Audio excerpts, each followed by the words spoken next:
In today's episode of the Midweek Ramble, we're discussing perfectionism as it relates to the craft of knitting, understanding it, what to do with it, and how to learn from it. So if that sounds like just your cozy cup of tea, get comfy and let's dive in.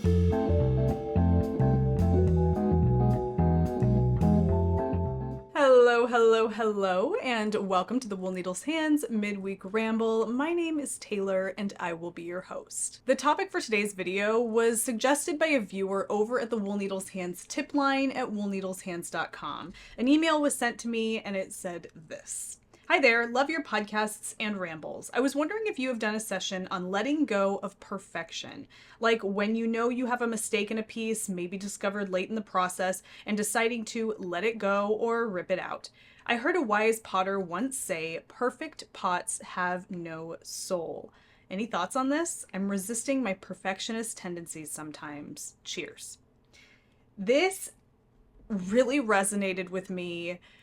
This was not sent very long ago, and it resonated with me so much that I wanted to get a video together for this. And so I started diving down the rabbit hole of perfectionism, what it looks like as it relates to hobbies and crafts, what to do with it. Is it something we should avoid? Is it something that we should embrace? Can we learn from it? All of this. Because I deal with it a little bit too. Now, I wouldn't say that I am a big-time perfectionist, but I think that what happens with me is that the idea that if something is wrong, meaning there's any mistake at all, I would feel better if I fixed it. Sometimes I think that the only reason I would feel better is because I will no longer think that I will feel better, if that makes any sense. There are times when I want to pass over something that was a mistake but doesn't really impact the functionality of the item, and I really think I would truly feel better to just move on. But you feel that nagging urge to go back and fix it because of some kind of expectation set by something other than ourselves, whether it's something that we see on social media, something that somebody else says, or maybe even the belief system of somebody completely different from us. And so all of these things kind of compound to make you feel as if you are a perfectionist, as if you can't handle mistakes or imperfections in your work. I am working on a project right now that has a few imperfections, and my whole hand knit wardrobe is riddled with small imperfections, most of which the untrained eye or even the trained eye may not catch right away. And that's just the nature of craft and handmade items. Well, I wanted to grapple a little bit with this today because I know it's something that a lot of us experience, whether it is wholehearted perfectionism or just small nagging feelings in the backs of our minds that cause us to feel less joyful and at ease about our projects. Now, the way that I want to tackle this today is multifaceted.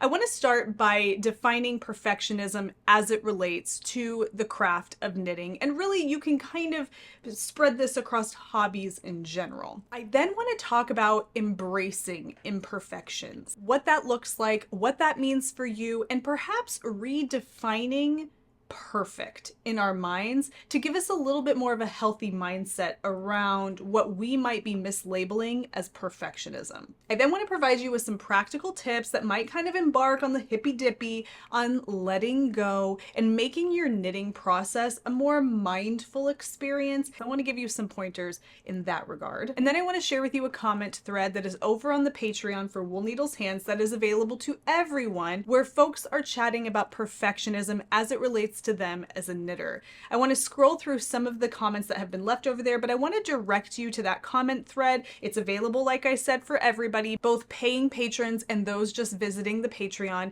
to get involved with and have a conversation about. I also want to let you know that this is the first video in a two-part series. This video is going to talk about perfectionism and all the things that I've mentioned here, but there will be a part two, and I'm not going to label it a part two, but you'll know that it's kind of part of this whole perfectionist series, where I'm going to share with you tips and tricks to make your naturally flawed and handmade garments look as perfect as possible for those of us who are a little bit more discerning and really want that nice picture perfect look without having to go to great lengths and frustrating techniques to get that look. That will be coming in the very near future, I promise you. But for today, let's go ahead and talk a little bit about perfectionism. I claim that there are 6 profound characteristics of perfectionism perfectionism in hobbyists. And today we are focusing on knitters, but again, this could be for any hobby. The first being, and this might seem a little obvious, excessive concern over mistakes. Knitters or hobbyists might fixate on small errors or minor deviations from the expected results, even if these errors and deviations don't impact the form and functionality of the finished product. And more importantly, even if they don't impact the enjoyment of the process. They might feel that their mistakes define them in some way and reflect on their skills as a particular hobbyist. The second is that these hobbyists tend to have very high personal standards. Now, there's nothing wrong with setting high standards and goals for yourself, but there is such a thing as unrealistically high standards and unattainable goals, given your current place in your craft. These kind of go beyond striving for improvement and growth and kind of tread into the realm of needing to attain perfect results every time. That can create a very toxic relationship between you and your craft. These hobbyists may also provide themselves with an overcritical self-evaluation. They'll focus more on their shortcomings rather than any of their accomplishments, which places them in a fixed mindset with no allowance for growth and learning. They also tend to dismiss positive feedback for others as if those people are just trying to make them feel better about something that they know to be not so great, which is also incredibly toxic, not only on that person, but it really provides a strained interaction between that person and the person who is showing genuine appreciation for their work and time and effort. This leads to the next characteristic, which is a fear of judgment. In this world where you put everything out for so many people, especially anonymous people that you don't know, to see, we are so worried about being judged as being inferior or not good enough, or our work being not insta-worthy, if you will. And that can just be really damaging to you as a crafter and just a person in general. And it actually continues to drive perfectionism. It's sort of a vicious cycle.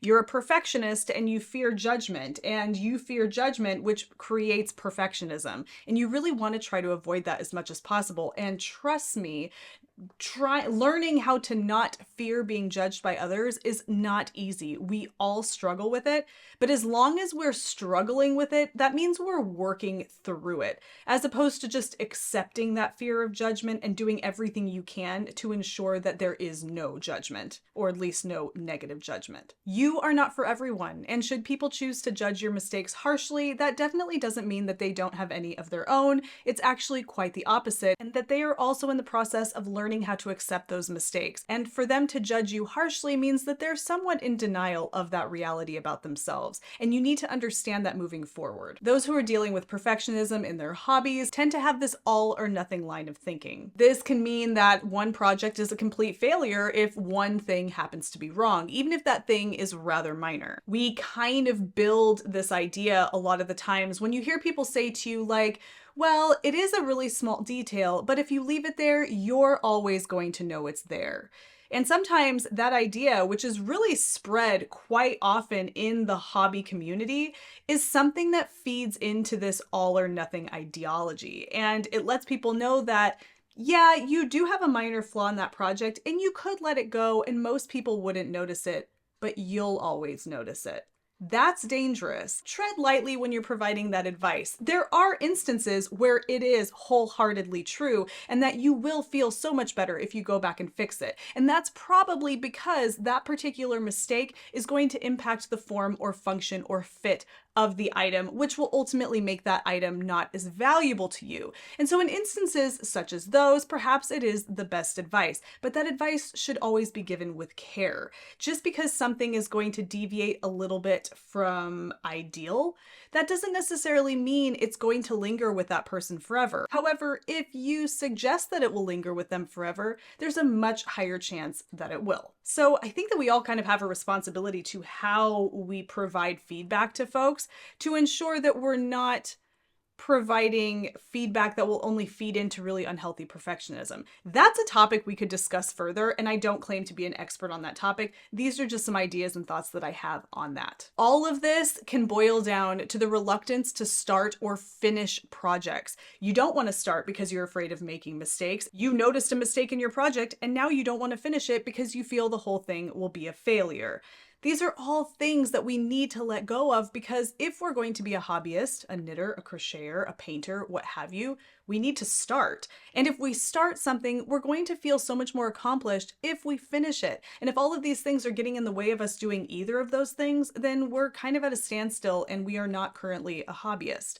So letting go of these things that I mentioned before will allow us to start with joy and finish with confidence. And that's so very important. So let's talk a little bit about what to do about all of this. The first thing that we need to do is we need to embrace imperfections. We are all flawed beings. We are not perfect by any means, and you don't really want to be, because that's a really high place to sit. We are all flawed in some way. Even people who you think are the most perfect of a particular thing are flawed in that thing, and they know it. And so the best thing that you can do is to embrace imperfections. Now, the first way that you can do this is to have a little bit more of a functional perspective. And I'm going to talk to you a little bit more about this further in the video, where I share with you a framework of questions you can ask yourself that kind of helps you establish where you are in your project, what you will allow, and what will be considered right in terms of the most ideal version of this project.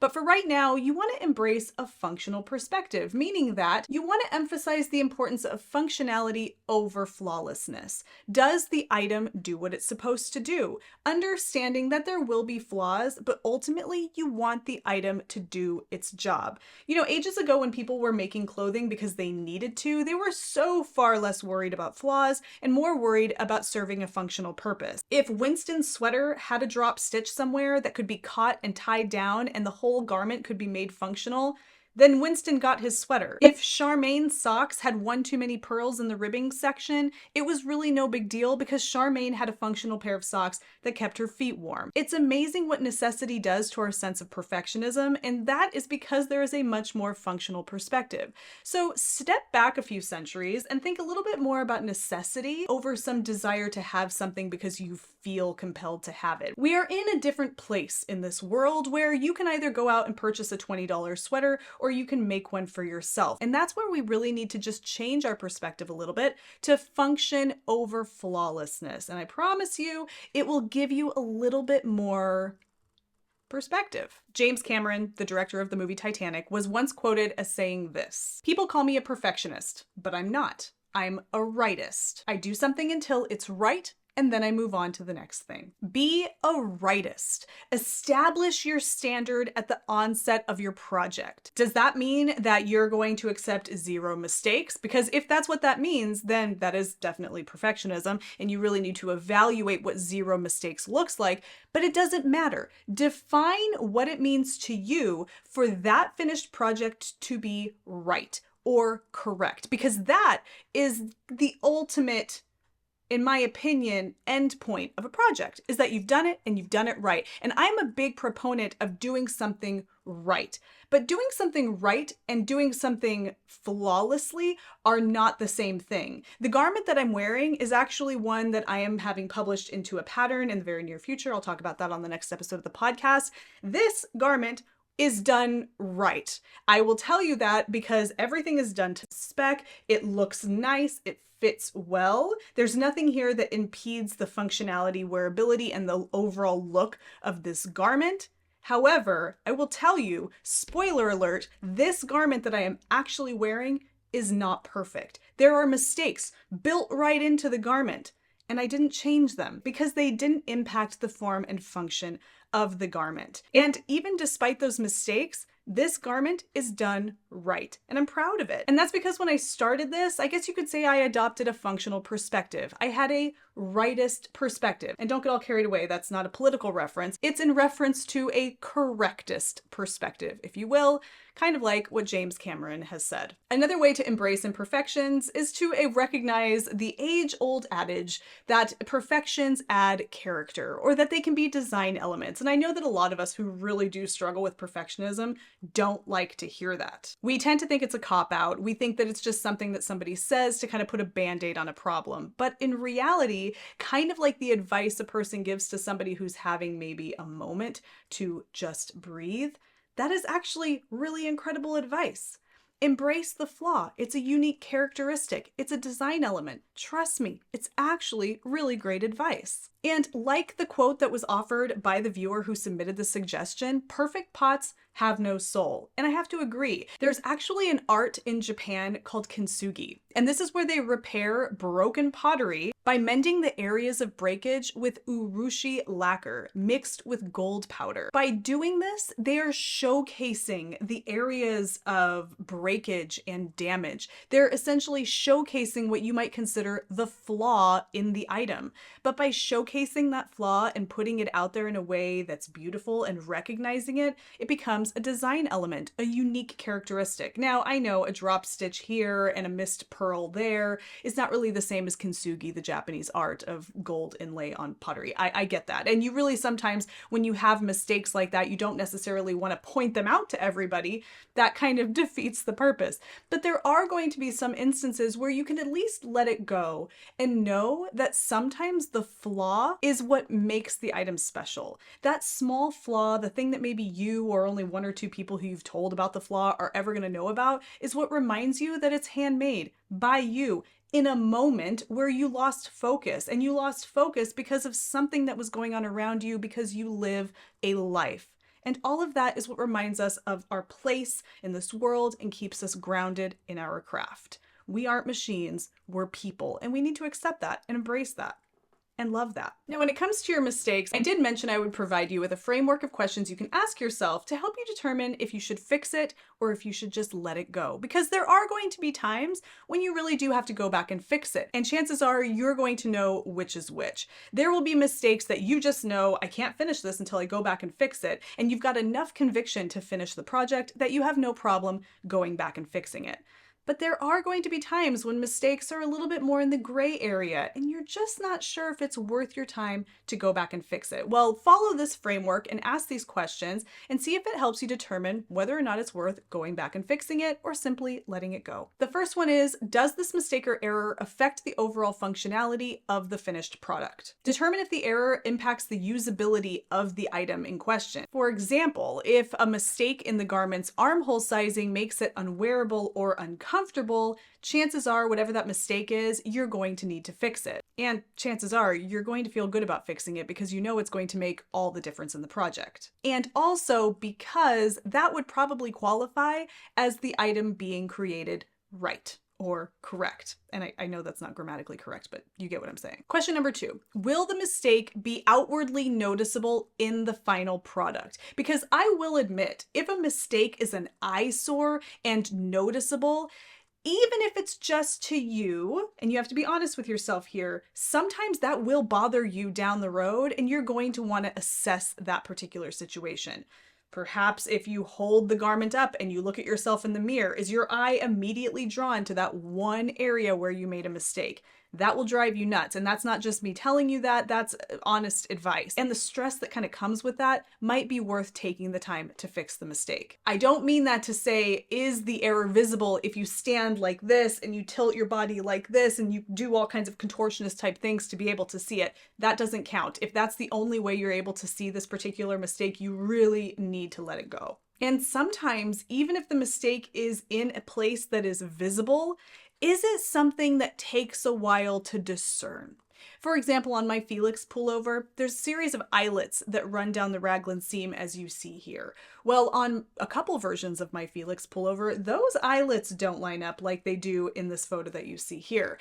In one particular sweater, it's on the front, and in another sweater, it's on the back. However, when I look at it in a mirror, I can't really tell without really focusing in on that particular spot what's happening there, and it doesn't detract from the overall visual aesthetic of the sweater. And so I kept it. It didn't bother me. It just didn't stick out like a sore thumb like some other things are, and you'll know the difference. Trust me. The next thing to consider is how much effort it's going to require to fix it. Now, if all you have to do is tink back a couple of rounds to fix whatever the mistake is, just do it, because it's going to take you the matter of maybe one episode of something on YouTube, or not even that, to just fix it and move on. It's not worth even giving any thought to. However, let's say, and this is kind of like what the viewer suggested when she sent this tip in, you've discovered a mistake way back in the project that would require you to perhaps unravel a good third of your project, or not even necessarily a third, even a fourth, even just a really significant section of knitting that makes this very frustrating to even consider doing. If that's the case, if there's a lot of work involved in doing it, then go back and answer the previous questions, because that's going to tell you whether or not it's worth fixing.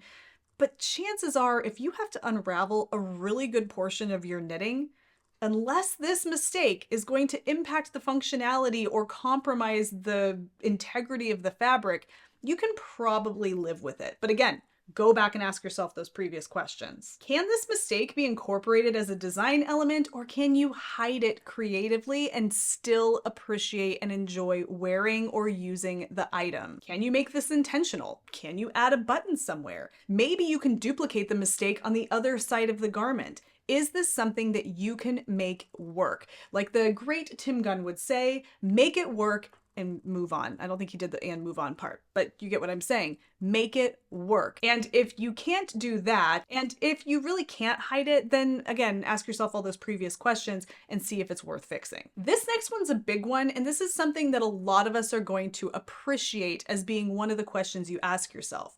How does fixing or not fixing this mistake align with my personal learning goals as a knitter or a crafter? For example, I talked about in my last episode of the podcast that the neckline of the sweater I'm knitting, because I picked up the stitches, kind of has a little bit of a ridge between the top of the shoulders and where the neckline starts. And I didn't really love it. And I'm still kind of considering whether or not I want to take out the neckline and pick up new stitches and do it again.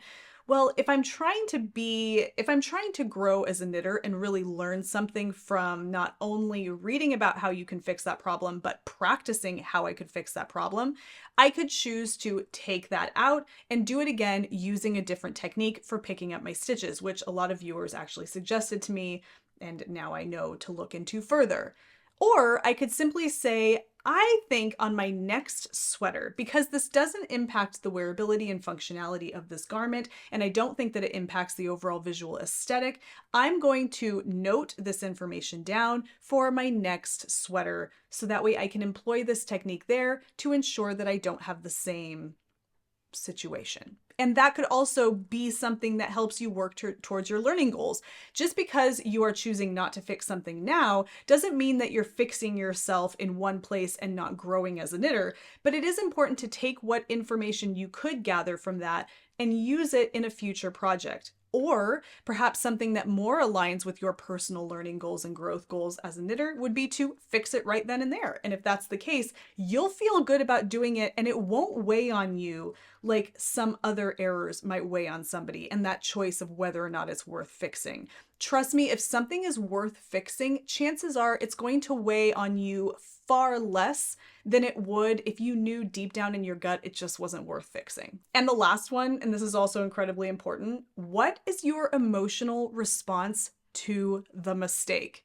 If you see the mistake, you look at the mistake, you touch it with your hands, and you see it in its overall setting, right there in context, how does it make you feel? Does the mistake frustrate you? Or does the idea of going back to fix the mistake frustrate you? And if the idea of going back to fix it frustrates you, why does it frustrate you? Is it because you've been made to feel that you should fix it because it's a mistake? Or is it because you know all that time and effort you put into the project just isn't worth taking it all back to fix this one little mistake? Does thinking about this mistake cause a lot of emotional distraction and stress? Or is it something that you can kind of just shrug off, no big deal, and let it go? Assess how you feel about the mistake, and that really ultimately is going to tell you what it is that you need to do. But I will tell you this, be careful letting this step be the first step that you take, because sometimes if this step is the first step that you take when deciding whether or not to fix something or whether or not a mistake needs to be corrected, you can be led by impulses that aren't really driven by rationality. So before you determine what you're going to do with your mistake, by just using step number 7 here alone, go back and ask yourself all those previous questions. And then once you've made it to step 7, however you feel about that mistake, is really going to be the most telling. Another way to reduce perfectionist tendencies, if that's what you're after, is to set realistic goals and limits and standards for yourself at the onset of your project. And this kind of harkens back to the idea of being a rightist or a correctist, if you will, based on the James Cameron quote that I mentioned earlier. Before starting your project, ask yourself, how many mistakes am I willing to let go without fixing them? And under what circumstances am I going to fix these mistakes? And that's where you can use that framework that I provided just a second ago.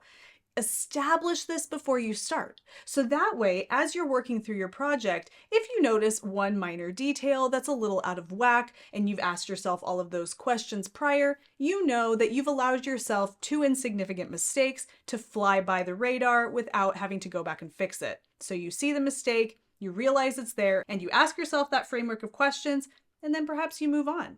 And that doesn't mean that you can't set a standard of no mistakes. It just means that if you set that standard in the beginning, you know what to expect. You know as you work through your project what you're going to allow. And chances are, if you tend to be the perfectionist type, and there's nothing against that, you're going to be far more careful if you set the standard of 0 mistakes. And you're probably not going to get to a place in your project where halfway through your project you realize a mistake you made right at the beginning of the project. You're going to be paying a lot more attention because you've set the standard and you've set a goal for yourself. And ultimately, if that's driving your project and your process, you're in a lot more control. And that control can make you feel at so much more ease with your project, which will in turn make it a much more joyful process. Now, I want to invite you to head over to the Patreon for the Wool Needles Hands channel and check out the recent post I made called Survey Time. It's available to everyone, whether you're a paying patron or just a visitor. Should you choose to stick around Patreon and see what is offered there, and you would like to help support the channel by becoming a paid patron,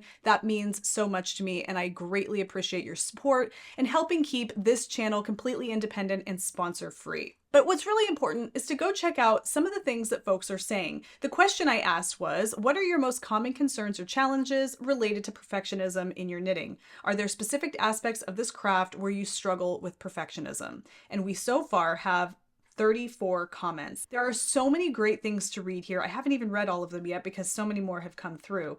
But it's important to read these kinds of things and to realize that folks are dealing with the same little nitpick issues, and some of them are even bigger than that drive us crazy. And by understanding how some of these folks approach these situations as it relates to perfectionism helps us to understand our own approach. Well, thanks to a silly memory card error on my end of things, the last part of my video got cut off. So I am here to tell you guys that this has been such a great opportunity to share with you some thoughts on perfectionism and how it relates to us as crafters and knitters. If you have any insight or took any insight away from this video, please drop it down below in the comments and share any additional thoughts that you might have on this subject and start the conversation. Conversations around these sorts of things are really important.